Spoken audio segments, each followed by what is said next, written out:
Pinakawalan na ng New People's Army ang 4 na pulis na binihag ng grupo sa Surigao del Norte. 3 linggo na ang nakararaan. Mula sa Surigao del Norte, nakatutok live si Chino Gaston. Chino?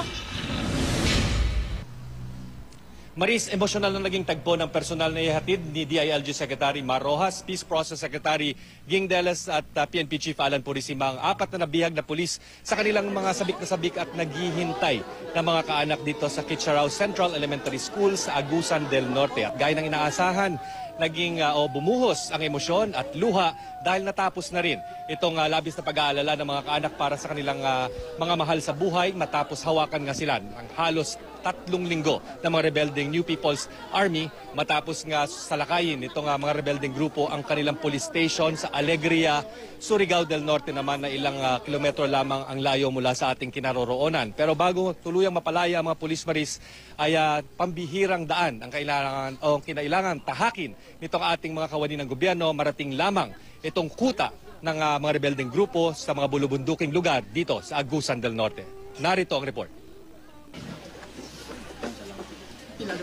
Pangasang saya sa 4 na pulis ng puntahan ni DILG Undersecretary Hernani Braganza at mga miyembro ng pinagsanib na ecumenical groups na tumayong third-party facilitators dito sa Kitcharao sa Agusan del Norte. Suot nila ang t-shirt na may sulat na POW o Prisoners of War.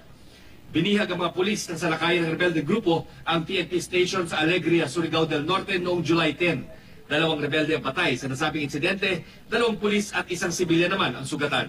Sa pagsusuri ng mga doktor, malusog naman daw at mukhang hindi sumailalim sa torture o anumang pagpapahirap ang 4 na pulis. Okay naman.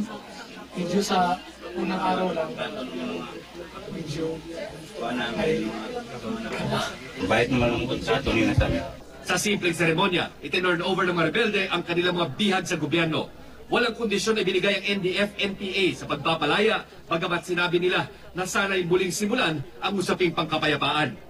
This document officially releases the 4 prisoners of war under the custody of the New People's Army.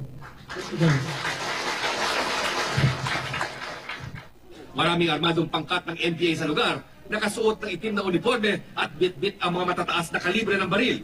Ang ilan, nasa 18 anyos lang.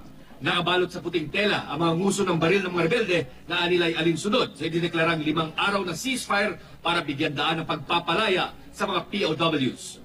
Buong pwersang dumating sa lugar na ito, mga pangkat ng New People's Army para saksihan ang pagpapalaya sa 4 sa kanilang mga naging bihag na pulis. At kahit namatayan pa ang kanilang mga pangkat, maganda naman daw ang kanilang pagtrato sa kanilang mga naging bihag. Dumating din sa Agusan del Norte sina DILG Secretary Mar Rojas, Peace Process Secretary Ging Deles at PNP Chief Alan Purisima para personal na tanggapin ang mga bihag. Si Rojas ang nanguna sa negosasyon sa pamunuan ng National Democratic Front Mindanao matapos maudlot ang negosasyon sa pagitan ng Surigao del Norte Provincial Government at NDF.